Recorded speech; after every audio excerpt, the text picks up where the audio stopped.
দীপক শৰ্মা আছিল অসম ভাৰতৰ এগৰাকী প্ৰখ্যাত বাঁহী বাদক।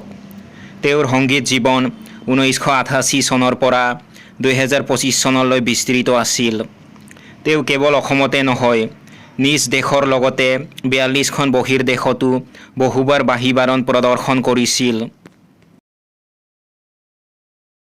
1968 চনৰ 23 আগষ্ট তাৰিখে দীপক শৰ্মাৰ অসমৰ অবিভক্ত কামৰূপ জিলাৰ পানীগাঁৱত জন্ম হয়, যি বৰ্তমান নলবাৰী জিলাৰ অন্তৰ্গত। তেওঁৰ পিতৃৰ নাম আছিল প্ৰয়াত প্ৰমোদ শৰ্মা। তেওঁ 1984 চনত হাইস্কুল শিক্ষান্ত পৰীক্ষাত উত্তীৰ্ণ হৈ উচ্চ শিক্ষা গ্ৰহণ কৰিবলৈ গুৱাহাটীলৈ গৈছিল। 1989 চনত গুৱাহাটী বাণিজ্য মহাবিদ্যালয়ৰ পৰা তেওঁ বাণিজ্য বিভাগত স্নাতক ডিগ্ৰী লাভ কৰে।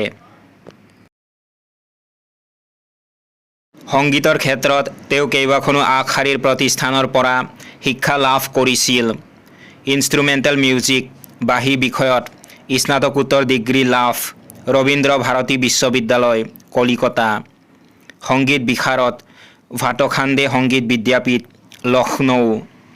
পণ্ডিত হৰিপ্ৰসাদ চৌৰচিয়াৰ তত্বাৱধানত সংগীত শিক্ষা 1992 চনৰ পৰা।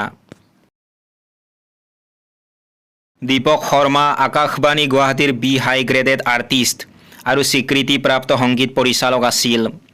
তেওঁ কেইবাখনো অসমীয়া চলচ্চিত্ৰত সংগীত পৰিচালনা কৰিছিল, যেনে জংকী পানৈ, জাতিংগা ইত্যাদি, আৰু লুইতক ভেটিব কোনে। তেওঁ জি টিভিত সম্প্ৰচাৰিত হোৱা কৰ্ম এণ্ড ৱাজিৰৰ সংগীত পৰিচালনা আৰু ষ্টাৰ প্লাছ যোগে সম্প্ৰচাৰিত হোৱা কেলেইডোস্কোপৰ আৱ সংগীতৰ মুখ্য বাঁহী বাদকো আছিল। হৰিপ্ৰসাদ চৌৰচিয়াৰ অধীনত বাঁহী শিকি থকাৰ সময়তে তেওঁ কেইখনমান হিন্দী চলচ্চিত্ৰৰ সংগীতত বাঁহী বজাইছিল। পৰৱৰ্তী সময়ত জুবিন গাৰ্গৰ কেইবাটাও জনপ্ৰিয় গানত বাঁহীৰ সুৰ দিছিল।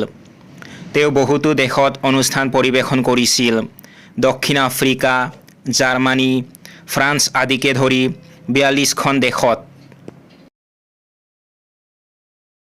তেওঁ লাভ কৰা কেইটামান উল্লেখযোগ্য সন্মান আৰু স্বীকৃতি হৈছে: বছৰটোৰ শ্ৰেষ্ঠ সংগীতকাৰ 2006 চন, NETV প্ৰাইভেট চেনেল, সংগীত প্ৰভা বঁটা 2007 চন, আছাম স্পৰ্টছ কালচাৰেল জুৰি এৱাৰ্ড 2007 চন, জেমছ অফ আছাম 2008 চন, আজিম হাজৰিকা বঁটা, শিৱসাগৰ প্ৰেছ ক্লাব।